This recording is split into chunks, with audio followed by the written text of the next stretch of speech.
disparition touche ici à Zurich.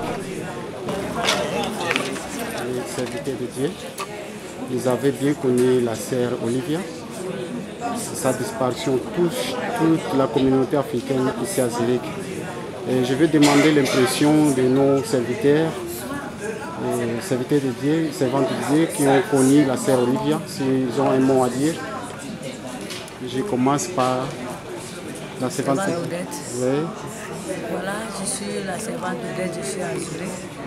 Et j'ai à côté de moi ma soeur Marie. Vraiment, c'est avec un profond douleur que nous sommes en train de vivre ce moment. On a perdu quelque chose que nous ne pouvons pas récupérer. Mais ce que nous avons perdu, nous savons que Dieu l'a voulu ainsi. Bien que nous sommes tristes aujourd'hui, mais nous savons que Dieu l'a voulu ainsi. Et la douleur vraiment est dans nos cœurs. Et cette nouvelle aussi, mauvaise nouvelle que nous disons, nous savons aussi que c'est un passage. C'est un passage. La terre, c'est un lieu de passage. C'est un lieu de transit. Nous comprenons aujourd'hui que notre sœur Anna, elle s'appelait Olivia, mais le Seigneur l'a donné son nom Anna. Elle a transité aujourd'hui à un autre monde que nous ne pouvons nous-mêmes pas définir. Alors, tout ce que nous allons demander, c'est que le Seigneur nous fortifie. Parce qu'après la mort, nous ne savons pas d'où qui va et où est-ce que qui va.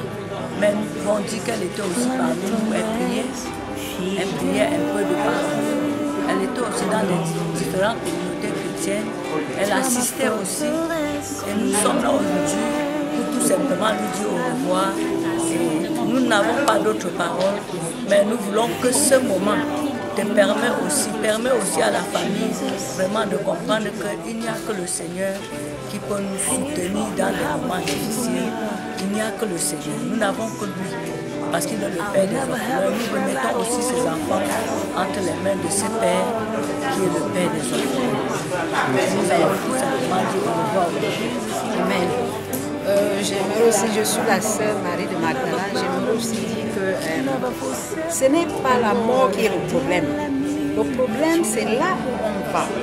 Et ce qui nous ronge en ce moment, c'est la séparation. Parce que la mort, ce n'est pas une mauvaise chose. Si Dieu, quand Dieu dit quelque chose, si Dieu veut, personne ne peut rien dire.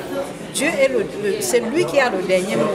Et ce que j'aimerais dire à mes soeurs et frères, c'est de se repentir. Parce que nul n'est maître de sa vie. Se repentir parce que nous sommes que des pèlerins sur cette terre-là. Et quand on va, la Bible nous dit que tu es venu nu, tu es sorti du ventre de ton père, de ta mère, et nu tu sortiras, tu rentreras au sein de la terre.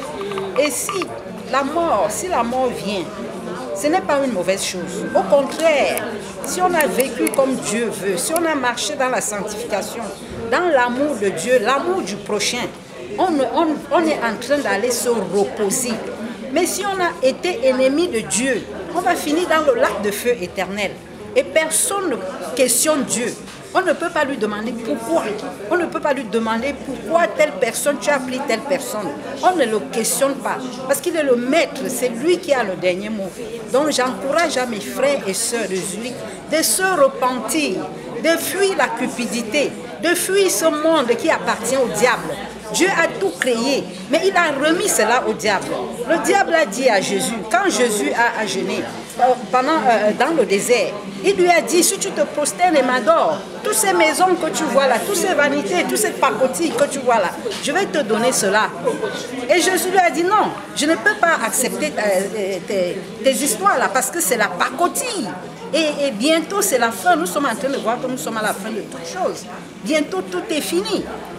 À quoi sert-il à un homme de gagner toute la terre s'il perd son âme? S'il perd son âme, à quoi servirait à un homme de gagner toutes les maisons, toutes les voitures, tous les villages, s'il perd son âme pour finir dans le lac de feu éternel? Finir dans le lac de feu éternel. C'est là où il y a les grincements des dents et les pleurs. Le tout tourment qu'il y a dans le lac de feu éternel. Il n'y a pas de mot pour qualifier ce tourment. L'homme ne peut même pas commencer à le comprendre. La Bible nous dit que le commencement de la sagesse, c'est la crainte de l'éternel. Si tu ne crains pas Dieu, tu n'es pas sage. Tu es quelqu'un qui est en train de partir à vivre à lui dans le lac de feu éternel. Que Dieu aide la population de Zurich afin qu'ils se repentent, qu'ils sortent de la vanité, qu'ils s'aiment. Aimons-nous les uns les autres. Et ce sont les deux commandements, les deux plus forts commandements que Dieu nous a donnés. Tu aimeras le Seigneur ton Dieu de tout ton cœur, de toute ton âme, de tout ton esprit, de toute ta force. Et le deuxième commandement, c'est tu aimeras ton prochain comme toi-même. Donc soyons sages, que Dieu nous accorde cette sagesse, de nous repentir et sortir de la vie de la vanité. Elle est partie avec n'importe quoi, même l'enfant qu'elle a couché, elle n'emporte pas. Soyons sages, pour une fois. Il faut que ces deuils comme ça nous donnent des leçons. Nous sommes en train de courir derrière l'argent de gauche à droite, c'est la cupidité. Et l'argent, ce n'est pas le papier qu'on voit là. L'argent, c'est l'esprit qui est derrière ce papier. Il y a un esprit. Quand ça te prend, tu ne peux pas t'enregistrer. Il n'y a que la grâce de Dieu qui peut nous aider. Que Dieu nous accorde sa grâce tous les jours, afin que nous nous repentons sincèrement, que nous ayons la crainte de Dieu, que nous ne jouons plus avec Dieu. Que nous arrêtons de jouer avec Dieu. Il n'est pas notre égal. Toi ma forteresse, au nom de Jésus.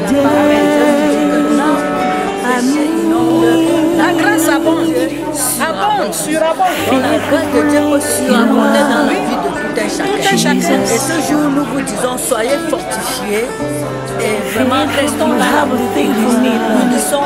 supportons les uns les autres et redressons selon la parole de Dieu. Amen. Merci, grâce à grâce. Merci. My friend in my heart, oh Jesus, you are never abandon me, never forsake me, Lord. Fidèle ami, tu Seigneur. Fidèle ami, es-tu Seigneur. Vanité de vanité. On m'a insulté, on m'a fait ceci. It's good to have a friend, but it's a blessing to have a faithful friend. Jesus, you are the faithful friend I have in the intimate part of my heart.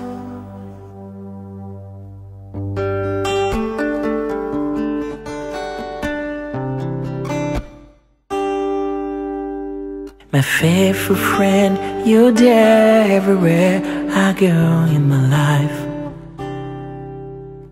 My faithful friend, in the darkness, a light shone over my life.